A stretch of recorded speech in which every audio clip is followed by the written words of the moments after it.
Hebdo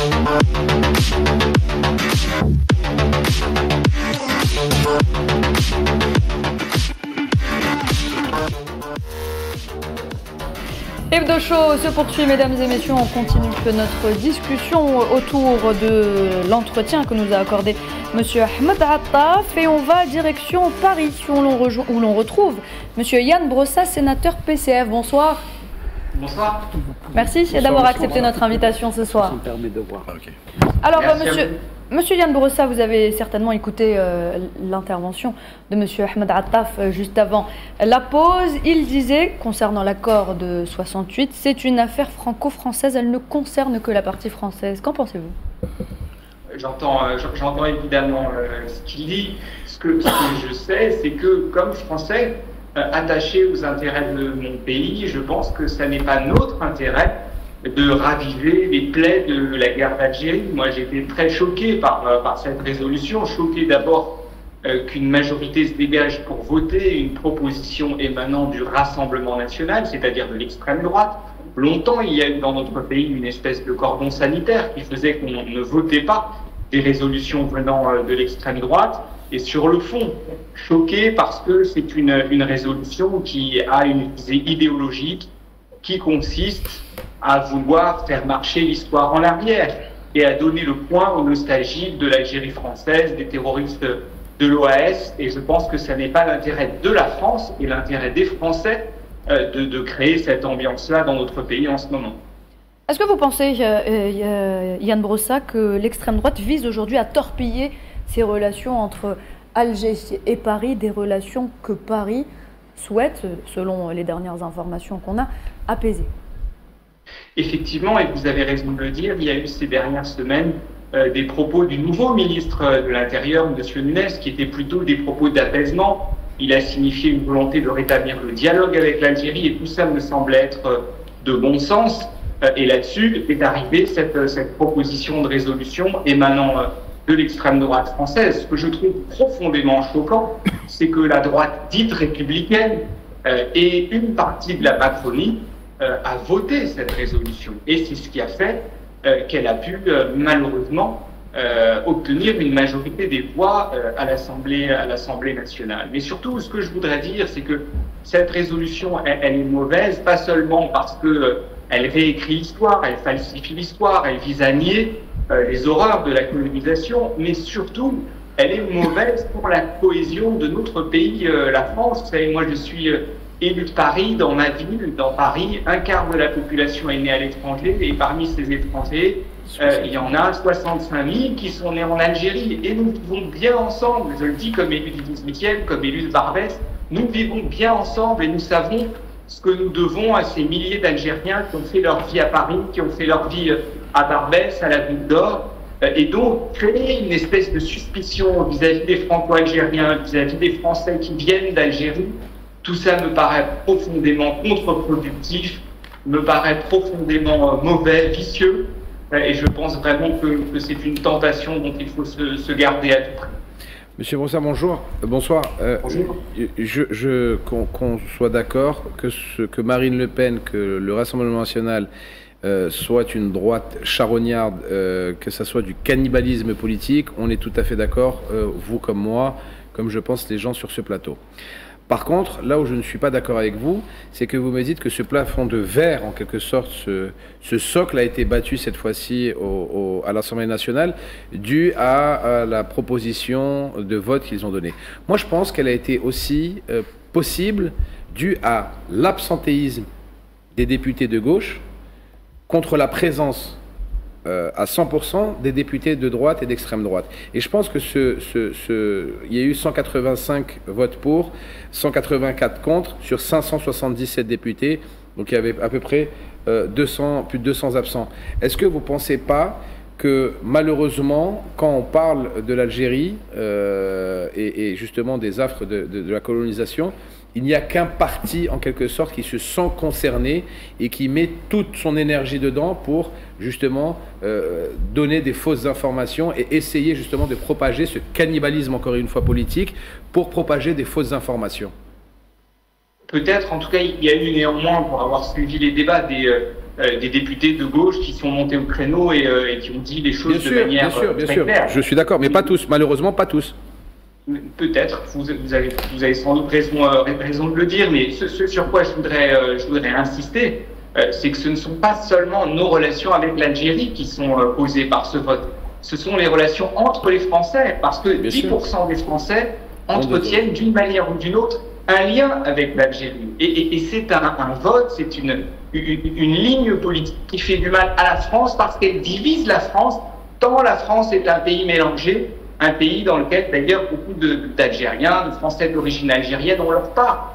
Et donc c'est comme Français que je raisonne, et comme quelqu'un qui est attaché à la cohésion de mon pays. Moi je veux la paix civile dans mon pays, je ne veux pas qu'on regarde les Français d'origine algérienne de travers simplement parce qu'ils sont d'origine algérienne. Et donc oui, effectivement, je pense que c'est que cette ligne-là, la gauche doit la tenir, et on ne doit certainement pas baisser le regard face à une extrême droite qui depuis longtemps a une forme d'obsession vis-à-vis de l'Algérie et n'a toujours pas digéré que l'Algérie est un grand pays indépendant, souverain, et tant mieux. Et je suis d'ailleurs membre d'un parti politique qui a soutenu l'indépendance de l'Algérie et qui en est fier. Bien sûr, bien sûr.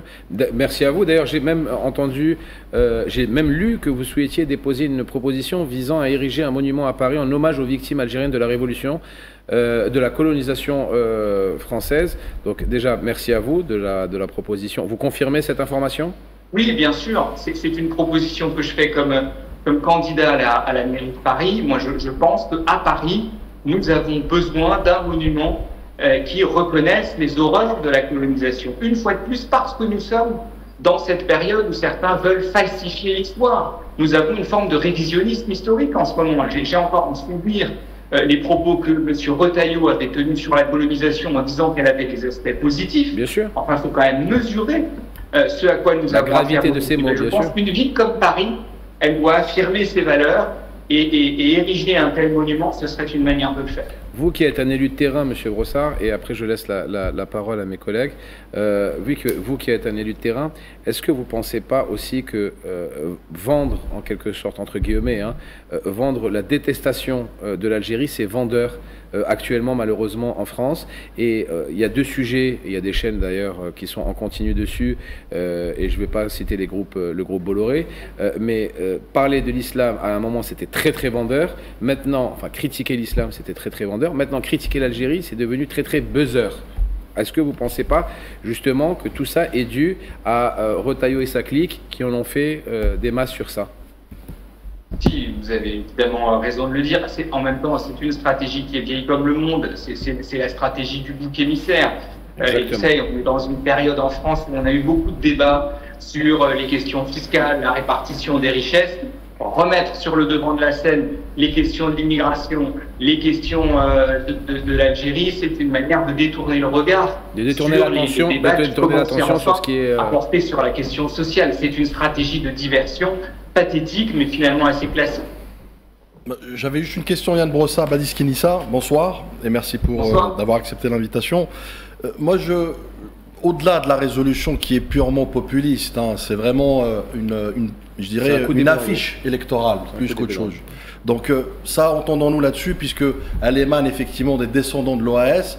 D'ailleurs, l'OAS qui n'est pas morte, elle a juste changé de visage aujourd'hui à travers ses descendants, et qui souhaite tant bien que mal à altérer les relations bilatérales. Moi, j'aimerais, vous, en tant qu'élu, effectivement, sénateur français, vous avez évoqué, à juste titre d'ailleurs, qu'il y a certains signaux de réchauffement, en tout cas de volonté de vouloir aller vers l'apaisement, par notamment le ministre de l'Intérieur, Laurent Nunez.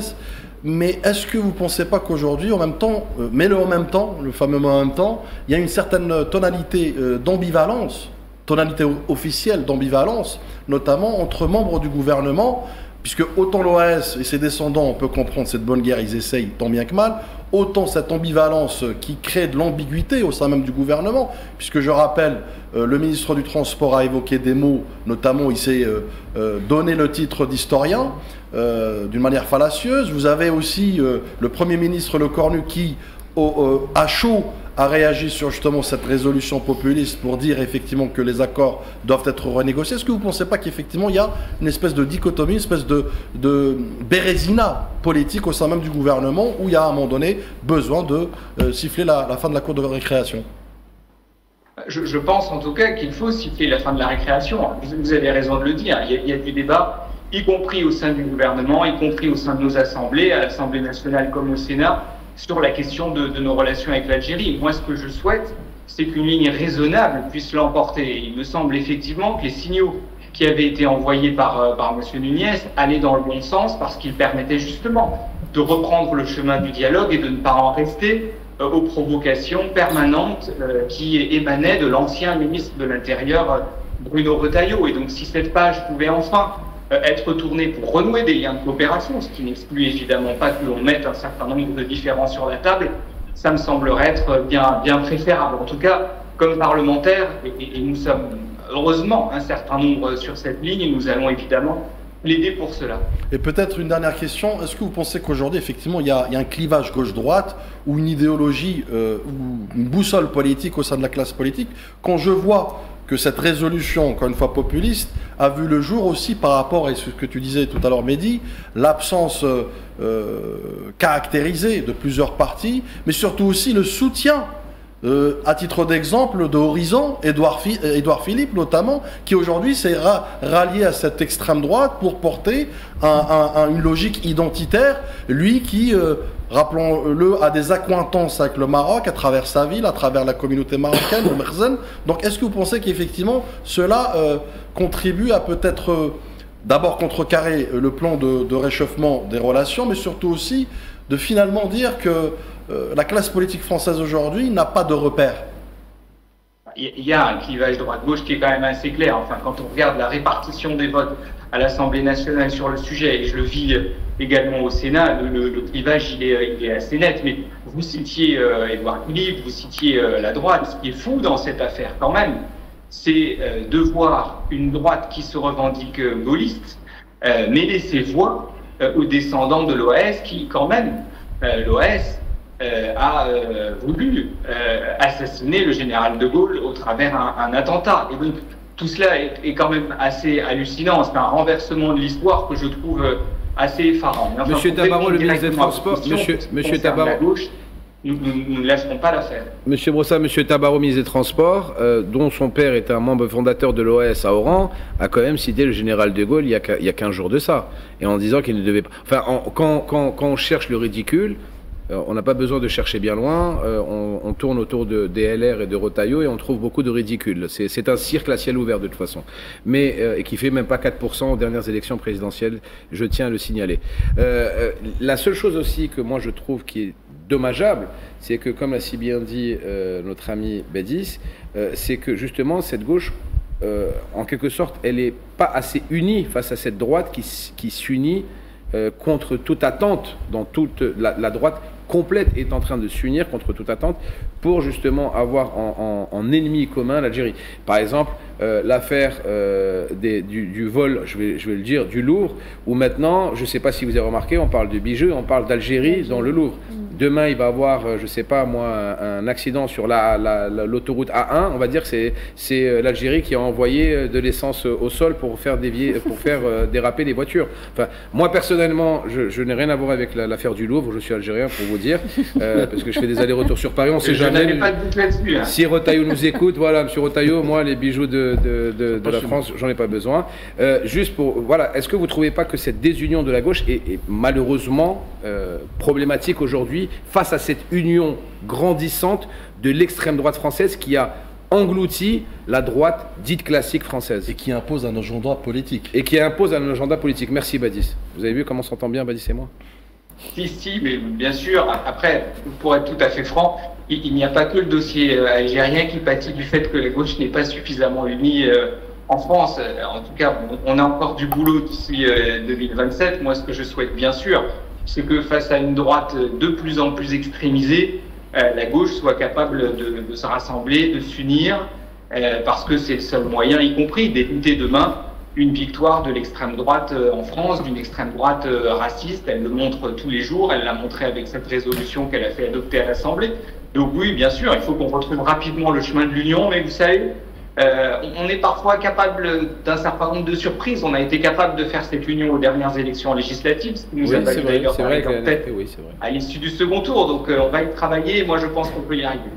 Alors Merci. justement, on parle de cette gauche et vous avez évoqué justement les NFP. Je vous propose d'écouter Clémentine Autain et Sabrina Sebahi, deux figures de la gauche. Regardez.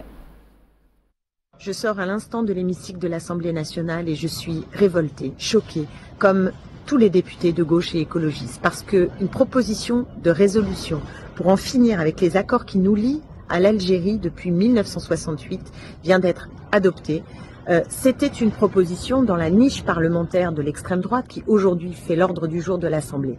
Et ils ont décidé de mettre leur venin raciste à l'ordre du jour.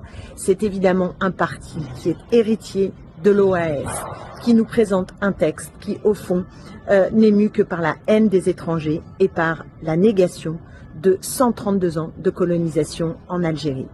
Et je veux dire que ce vote, il a été permis parce que les droites se sont alliées, c'est-à-dire le Rassemblement national, LR, Horizon, pour voter cette résolution, mais aussi que les macronistes étaient absents sur les bancs, et en particulier son président, Gabriel Attal. Donc je crois que nous devons prendre la mesure de cette alliance qui est en cours des droites, de sa dangerosité, et plus que jamais, je nous invite à être soudés, déterminés à lutter contre l'extrême droite, qui, au fond, veut en finir avec ce qui fonde notre République française. Je sors à l'instant. Bonsoir à toutes et à tous. Je voulais revenir avec vous sur le vote de la honte qui a eu lieu le 30 octobre à l'Assemblée nationale concernant la résolution dénonçant les accords de 1968 entre la France et l'Algérie. Donc vous avez vu, ce vote est passé. Il est passé à une voix parce que nous avons des partis dits républicains qui ont voté cette résolution du Rassemblement national, donnant ainsi, alimentant ainsi et donnant cette victoire à l'extrême droite dans notre pays. Donc les Républicains, vous le savez, c'est le parti de M. Retailleau et Horizon, le parti d'Édouard Philippe. Eux ont voté carrément pour avec l'extrême droite. Quant au parti des macronistes, ils ne sont pour la plupart pas venus. Et donc ils ne sont pas venus faire le barrage républicain à cette résolution qui a été votée. Alors pour le dire très franchement, cette résolution n'a pas de conséquences juridiques, elle n'est pas contraignante puisqu'il faut que les deux États soient d'accord pour aller sur une dénonciation de l'accord ou pour aller sur une renégociation. Je le dis aussi, on parle souvent des avantages qu'auraient ces accords de 68. La réalité, c'est que ces accords ont aussi des désavantages parce que les étudiants algériens, par exemple, ont moins d'avantages que les autres étudiants étrangers quand ils arrivent en France. Et je crois que c'est bien de le rappeler parce qu'il ne faudrait pas donner l'illusion ou le sentiment, comme c'est le cas aujourd'hui dans le traitement médiatique qui en est fait, qu'il y aurait des désavantages absolument phénoménaux. D'abord, c'est pas le cas. Ces accords de 68, ils ont été revus plusieurs fois, on a retiré des choses au fur et à mesure, et puis ces accords, ils sont le fruit de l'histoire, ils sont le fruit de 132 ans de colonisation, ils sont le fruit d'une guerre d'indépendance, et je crois surtout que, vous le savez, l'extrême droite s'est construite sur le refus de l'indépendance de l'Algérie, il rejoue ce match en permanence, c'est les revanchards qui ont gagné ce jeudi, mais je crois qu'il est surtout très important de ne pas céder sur la question de l'histoire, parce que la réalité, c'est qu'en supprimant, en suspendant, en dénonçant ces accords, ils pensent pouvoir faire oublier ce qu'a été la colonisation. Or, je crois qu'il est très important de rappeler ce que ça a été, un crime, et que ces accords ne sont pas dus au hasard. Donc voilà, nos deux États, je pense qu'ils ont encore beaucoup de choses à construire. Ce n'est certainement pas en mettant fin à ces accords qu'on mettra fin aux liens qui existent, et ça concerne des millions de personnes entre la France et l'Algérie. Voilà donc Sabrina Sebahi qu'on vient de voir à l'instant, qui a fait donc cette vidéo spécialement pour nous, Hebdo Show Algérie, une vidéo exclusive pour nous. Yann Brossa, avant de vous laisser partir, une dernière question, enfin plutôt une réaction par rapport à ce que vous venez d'écouter. Je partage évidemment ce qu'ont dit Clémentine et Sabrina, et vous savez, ça me fait penser à une chose. Le jour où la résolution de la honte était adoptée, j'avais des rendez-vous dans mon arrondissement, dans le 18e arrondissement de Paris, et j'ai rencontré un monsieur qui est algérien, qui vit en France depuis 35 ans, qui travaille dans les cuisines dans des conditions très difficiles avec un tout petit salaire. Il vit au dernier étage dans un appartement de 9 mètres carrés, il est diabétique et il doit les faire à pied tous les jours. Et j'ai trouvé qu'il y avait un tel décalage entre ce discours qui vise à faire croire que les Algériens qui vivent en France bénéficient de privilèges incroyables et la réalité de ce monsieur qui a produit des richesses en France, qui vit et travaille dans des conditions difficiles. Et j'ai trouvé ça d'autant plus choquant et d'autant plus révoltant de voir ce décalage entre les deux. Donc je partage l'indignation de Clémentine Autain et de Sabrina Sebahi, et je veux vous dire que en France, on est nombreux à partager cette révolte. et à ne pas vouloir baisser la tête face à cette extrême droite raciste. Très bien, merci Yann Brossa. Merci, monsieur le sénateur. Merci d'avoir été avec nous ce soir. Je rappelle que vous êtes sénateur PCF. Je me tourne vers vous à présent, Rabah Zahmoum. Comment protéger aujourd'hui la mémoire algérienne face à l'occultation coloniale? Vous qui êtes auteur, est-ce que vous pouvez répondre à cette question justement? En tant que citoyen, oui, très certainement. La question est importante et je pense que on n'aura pas une réponse, on aura des éléments de réponse et il faudra faire le tri pour déterminer la démarche à suivre, les méthodes ou la méthode à adopter, les étapes à atteindre et faire régulièrement, comment dire, des étapes de contrôle pour voir si on a atteint, si on a respecté ce que nous avons défini. Quand je dis nous, ce n'est pas uniquement le système politique, c'est le système politique en tant que tel, mais c'est aussi la société civile qui, en s'impliquant, devient acteur de ce que nous voulons au niveau de la société réaliser et atteindre. Premièrement, me semble-t-il, c'est la définition de l'idéologie, de la doctrine qui doit, me semble-t-il, primer, dans le sens où il faut que l'idéologie, la doctrine ou l'élément dominant au niveau de l'idée ou des idées doit recueillir un consensus le plus large pour que l'adhésion soit large et efficace, de sorte à assurer le succès de l'entreprise que nous voulons, en tant qu'Algériens et Algériennes, entreprendre. Et puis, comme ça a été signalé, me semble-t-il, tout à l'heure, ou pour reprendre quelques éléments de certaines interventions, arrêter des programmes au niveau de toutes les institutions, l'école, l'université, les autres structures et les autres institutions de la nation, et concourir à l'objectif assigné et à la réalisation, à sa réalisation. Je pense que ce préalable, et c'en est un, me semble-t-il, doit être clairement défini, clairement énoncé et recueillir l'adhésion de tous et de toutes. De la nécessité, M. Rabah, d'écrire l'histoire de la guerre de libération nationale. C'est vrai qu'on a fait un effort à travers les historiens algériens, mais il y a un autre narratif, M. Ben Saïd a parlé de narratif, qui est toujours là, qui évoque cette présence coloniale française, qui est une présence qui a eu beaucoup de méfaits, et d'où le rôle que vous jouez, vous, comme acteur, parce que, M. Rabah Zahmoum, vous avez écrit des livres sur le Shahid Allah Yarhamou, le colonel Si Salah, comme Mme Khadija Belgambour et d'autres militants qui ont laissé des traces pour les futures générations, et de la nécessité aussi d'enseigner cette histoire amplement, à mon avis, au niveau de primaire et du secondaire, et également au niveau moyen, parce que de l'autre côté de la Méditerranée, la colonisation française n'existe pas dans les manuels scolaires. Il n'y a jamais eu de massacre, d'enfumades, de déportation, de camps d'internement. Je sais que Mme Belgambo Khadija était dans la région de Milia et de Gigel, où il y avait des camps d'internement, parce que c'était des zones interdites. Et les camps d'internement, c'est des camps de concentration, en fait. Parce que ce qu'ont fait les nazis en Allemagne, les Français l'ont fait autrement. On a déplacé des villages entiers dans des camps où il y a eu beaucoup de morts, notamment à partir de 1956. Vous avez dit nécessité, pas simplement.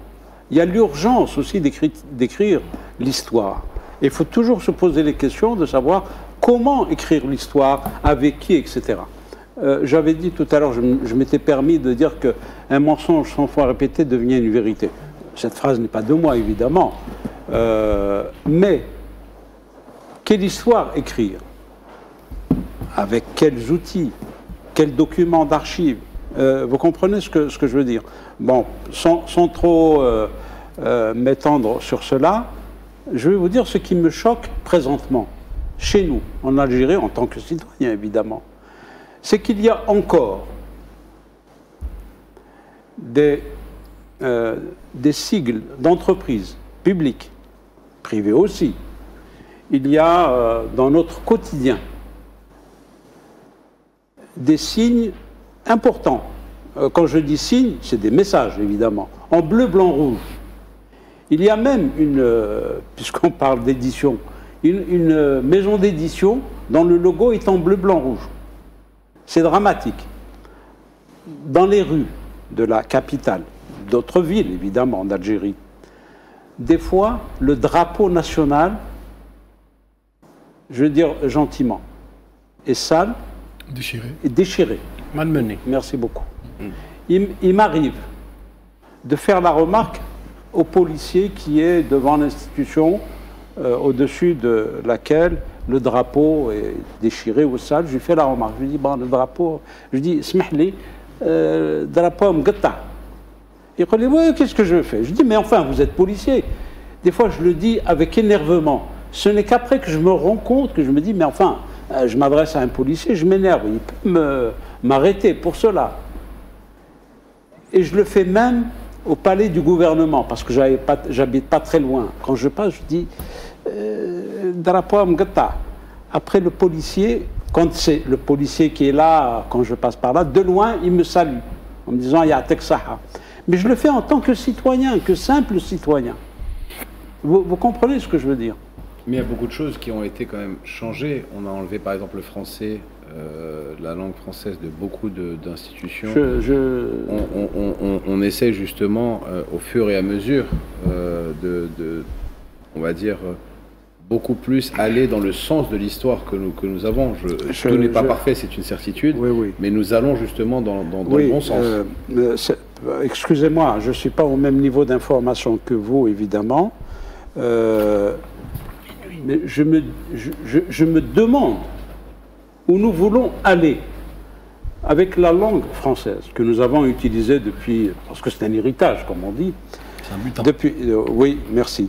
Depuis l'indépendance à ce jour, quel est le niveau de l'éducation des enfants algériens? Pardon, excusez-moi. Bon, on dira qu'il y a eu faillite, etc., etc. Mais on change la langue par une autre. C'est peut-être bien, en se disant que l'anglais est la langue de la science. Je ne sais pas. Pas que l'anglais. Malish, on parle de on va parler de Samazir. Oui, il y a plusieurs. D'accord. De l'arabe. L'italien, l'anglais. Oui, d'accord. Le chinois qui est maintenant inculqué dans les universités. Oui, j'espère. Après, chacun son choix. Alors j'espère que la génération ou les générations futures maîtriseront correctement, convenablement, l'une ou l'autre des langues. Exactement. Pour ne pas entrer dans je suis d'accord. Oui, bon, moi, à la limite, moi je suis francophone. Donc ça me désole que, à la limite, qu'on remplace le français par. Je ne veux pas le remplacer, mais c'est une langue qui doit exister, parce que si nous la maîtrisons, mais c'est très bien. Vous savez, il m'est arrivé en France qu'on me dise, mais enfin, vous parlez très bien le français, vous êtes français? Je dis non, c'est là où mais non. Mais que je maîtrise le français mieux que les Français eux-mêmes. Ça m'arrive tous les jours. Eh ben, tant mieux, ça me fait plaisir. Merci monsieur, plaisir à partager. Bon, comprenez ce que je veux dire? Bien sûr. C'est tant mieux pour nous, très bien. C'est une prouesse que nous réalisons autant que nous sommes d'ailleurs. Monsieur Zermoun, est-ce que vous pensez qu'il est important aujourd'hui de multiplier les écrits historiques pour défendre la mémoire et faire prendre conscience aux jeunes l'importance du narratif national?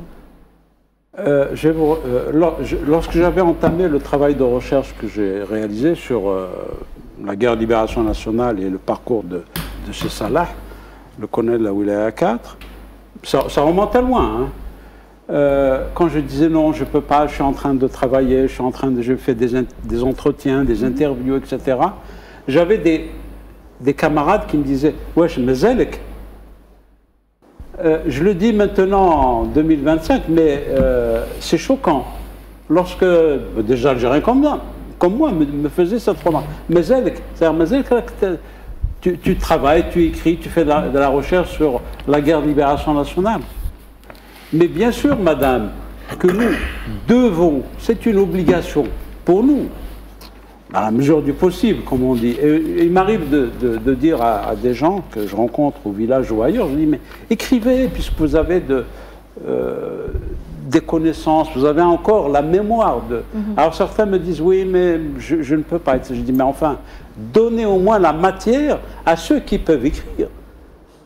Il y a des gens qui ont une belle plume, comme on dit. Profitons-en. Et quand je dis c'est une obligation, oui, c'est une obligation parce que il ne faut pas oublier que maintenant, madame m'excusera de le dire ainsi, lorsque nous rencontrons des gens, des personnes, hein, hommes ou femmes, qui ont fait la guerre de libération nationale, on s'émerveille parce qu'on se dit, mais elles, on vénère ces gens-là. Mais il n'en reste pas beaucoup. Pas beaucoup aptes d'écrire, malheureusement, bon, pour la plupart c'est pas possible, mais il y a la mémoire aussi qui fait défaut, et les archives manquant, le problème risque de se poser très tôt. Pourquoi? Parce que le besoin de lire, d'écrire, mais de lire est nécessaire, est important. Les jeunes, les générations doivent retrouver matière à information, à lire, à travailler, etc. Parce que on va s'armer avec quoi? Avec ces références, avec ce patrimoine que nous devons, au fur et à mesure, préserver, enrichir, et augmenter, donner de la puissance et de la force. C'est ce qui va faire notre personnalité, ou c'est ce qui fait notre personnalité. Très bien, merci, monsieur Zarmoum. Oui, allez-y. Oui, allez-y, Tara. Je pense qu'il y a deux axes sur lesquels vraiment on peut travailler. Déjà, l'axe scientifique, historien, pour revenir sur des faits concrets, sur des choses qui sont produites et et on a j'allais dire, dans tous les mètres carrés de ce pays, il y a énormément de choses qui se sont déroulées durant la colonisation. Et puis il y a un autre travail aussi, qui est le travail des artistes, qui est le travail des cinéastes, qui est le travail des gens qui font des BD, Et là, on peut raconter la colonisation, la lutte du peuple algérien à travers une certaine forme de fiction. Ce qu'ont fait, par exemple, les Américains avec la Seconde Guerre mondiale, par exemple, l'intérêt qu'ils ont mis, l'argent qu'ils ont mis pour l'opinion publique internationale, c'est eux qui ont remporté la guerre. Il y a un sondage qui est revenu, comme ça j'en ai entendu parler il y a quelque temps, qui posait la question après la Seconde Guerre mondiale et puis des décennies après, aux Français, quel est le pays qui a le plus c'est-à-dire fait pour contribuer contre le nazisme? Alors, après la Seconde Guerre mondiale, c'était les Russes, et maintenant, c'est les Américains. Mais tout ça, c'est la force de la fiction, la force... Et je vois bien, moi, par exemple, des jeunes Algériens qui pourraient faire, par exemple, des jeux vidéo, une sorte de Call of Duty, par exemple, basés sur des faits sur la guerre de libération. C'est des choses qui pourraient être faites.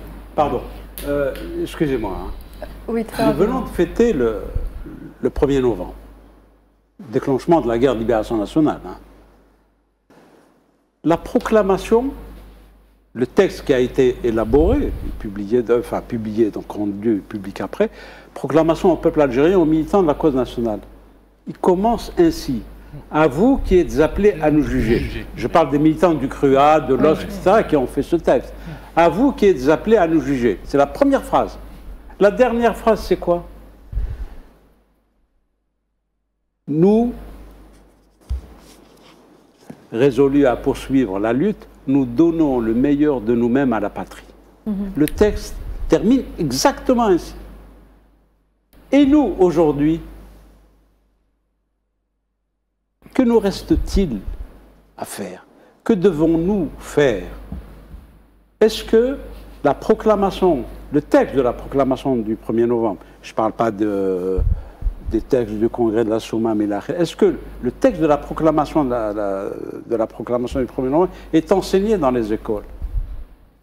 Est-ce qu'aujourd'hui, nous connaissons, nous avons répertorié les sites historiques liés durant la guerre de libération nationale? Est-ce que nous connaissons certains parcours que les unités de l'ALN, je dis unité parce que c'est un terme que nous connaissons, que les unités de l'ALN ou que les combattants de l'ALN ont emprunté?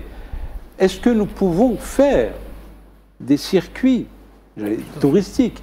Est-ce que nous avons des publications? Vous avez cité quelques des bandes, des jeux vidéo et là. Nous avons de la production sur la guerre de libération nationale. Et je pense l'avoir dit, mais je le répète, est-ce que nous devons, en fait, est-ce que nous avons développé ou initié des relations avec les lycéens, les universitaires? Oui, madame. Très bien, merci. Faisal, oui, vous voulez lui répondre, monsieur Non, je veux juste apporter une clarification par rapport à ça. C'est-à-dire que l'écrivain, quand il écrit parce qu'il a envie d'écrire. Mais l'histoire d'un pays ne doit pas fonctionner comme ça. C'est-à-dire que l'histoire d'un pays doit être écrite de manière systématique. C'est-à-dire que l'État doit faire en sorte que ça s'écrive. Oui. Ça ne doit pas dépendre de l'humeur d'une personne. Et dans ce sens-là, j'en ai parlé très souvent, on doit avoir des incitatifs, on doit avoir des prix nationaux d'écriture sur l'histoire, on doit donner une importance à cela. Par exemple, j'avais proposé à Monsieur le Président de construire un complexe historique de l'émir Abdelkader qu'on a commencé le travail, qui va être construit sur les hauteurs d'Oran. On est en train de le faire. Et ça, c'est ce genre d'action, pour faire connaître le travail, l'œuvre de l'émir, pas juste l'œuvre guerrière, mais l'œuvre philosophique, l'œuvre soufie, l'œuvre poétique, etc. de cet homme. Et donc, si l'État s'il y a une volonté politique, voilà, il faut qu'il y ait une volonté politique. Il faut par exemple la création de chaires au niveau d'instituts d'histoire, une chaire une chaire de l'histoire de l'Algérie contemporaine, une chaire de l'Algérie romaine par exemple, etc. On doit faire en sorte et surtout on doit avoir des incitatifs pour qu'on puisse compter l'histoire algérienne. Exactement. Madame Belgembourg, très rapidement, s'il vous plaît, brièvement en tout cas, quel est le message que vous voulez faire passer à la jeunesse algérienne aujourd'hui? Je ne peux pas vous dire, moi, allez-y, il est un peu trop tard.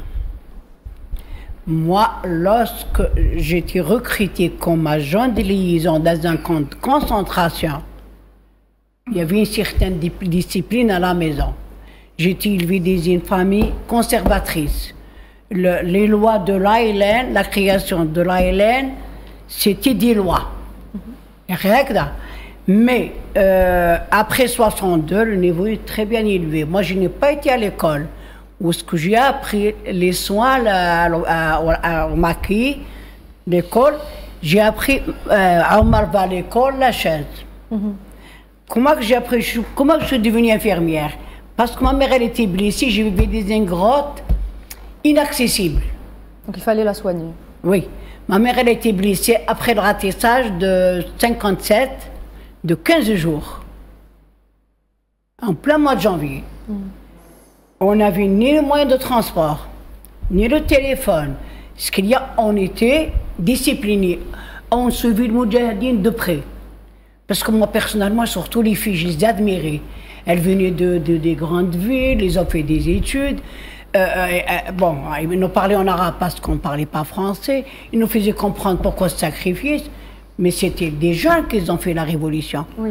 Nous sommes la relève, je me rappelle. J'étais jeune, j'avais une tante qui était responsable avec son mari de l'EPC de la Wilaya 2, à Oulad Askar. Avant que la région devienne zone interdite, à 6 habitants. On l'a supplié de voir Bontobel et Abdelkrim Belkacem, Hedo qui ressemblent. Parce que tout le monde chantait dans la bouche des adultes, Karim Belkacem, Bontobel, le Chdo, on l'a supplié pour nous amener le voir. Quand on est arrivé, les gardiens nous ont renvoyé le Harras. Il leur a dit non, il faut le laisser rentrer. C'est la relève. À cet âge-là, je ne comprenais pas ce que ça veut dire la relève. Alors, j'étais un peu curieuse de voir Karim Belkacem à l'intérieur de cette grotte. Il avait 2 grosses pierres, une planche, il était en train d'écrire. Ils n'avaient même pas une table pour écrire.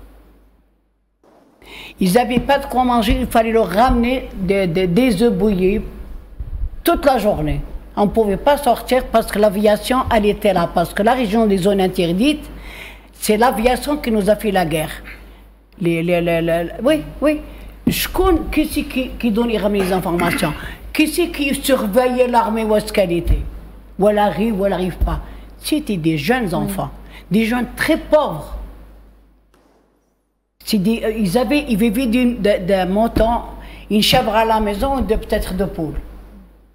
Mais c'est des gens, ils admiraient les Moudjahidines parce qu'ils avaient un comportement exemplaire. C'est nouveau pour nous.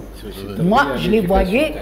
L'éducation, t'as les parents. L'éducation, bien sûr, c'est un apport de là. Les parents, c'est eux la véritable éducation, c'est l'éducation. Mon père, parce que j'appartiens à une grande famille, alors, كيفاش حنا نعرفوا المجاهدين؟ أنا المجاهدين je les vois à l'époque, la première fois, la belle image. Je ne comprenais pas très bien, avec le temps, je les voyais comme des prophètes.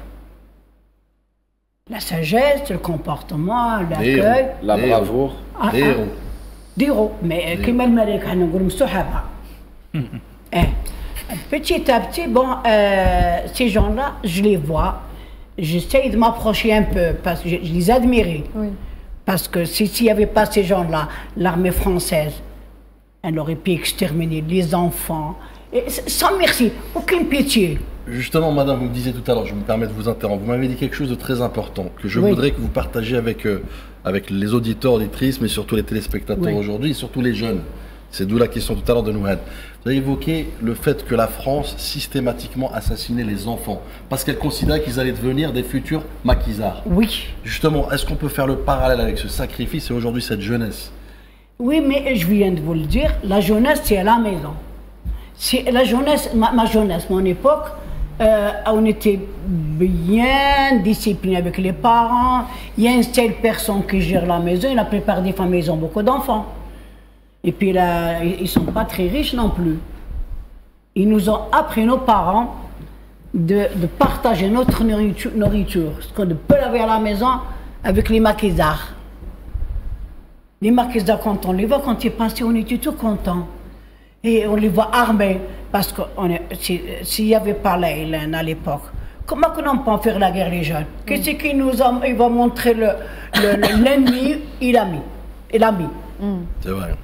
Et quel est votre message justement aux jeunes aujourd'hui? Mais les jeunes, moi j'ai vécu une jeunesse disciplinée, obéissante.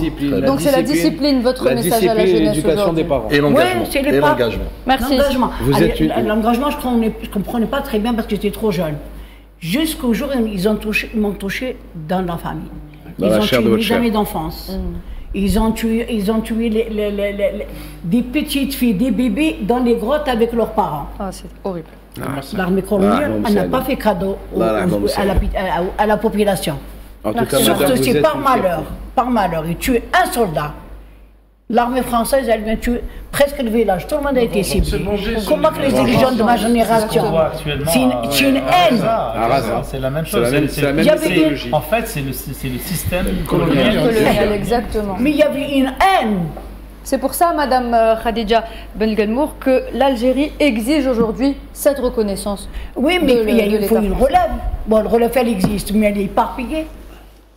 En tout cas, moi, j'ai de très bonnes relations avec les jeunes. Oui. Mais on a proposé, j'étais membre du Conseil national des Moudjahidines, de créer. Les Moudjahidines, il n'y en a plus.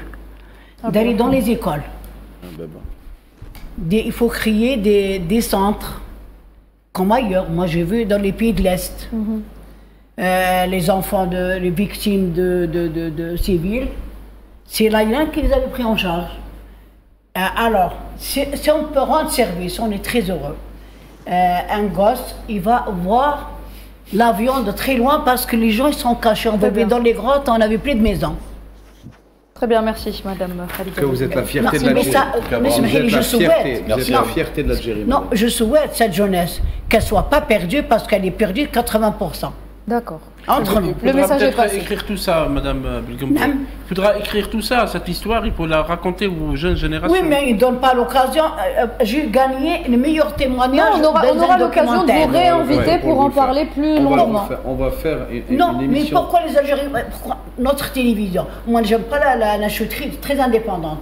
J'aime pas il faut qu'on teste au wazir ou le parti. Moi, je suis très indépendante.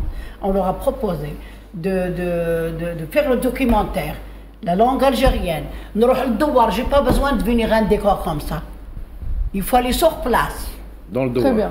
Dans le devoir, يمشي يتقطع صباطه يمشي حفيان كما مشيت انا. Monsieur Faisal Voilà, Moutaoui Faisal Moutaoui va se charger Il est là de la chose. l'interlocuteur. Merci.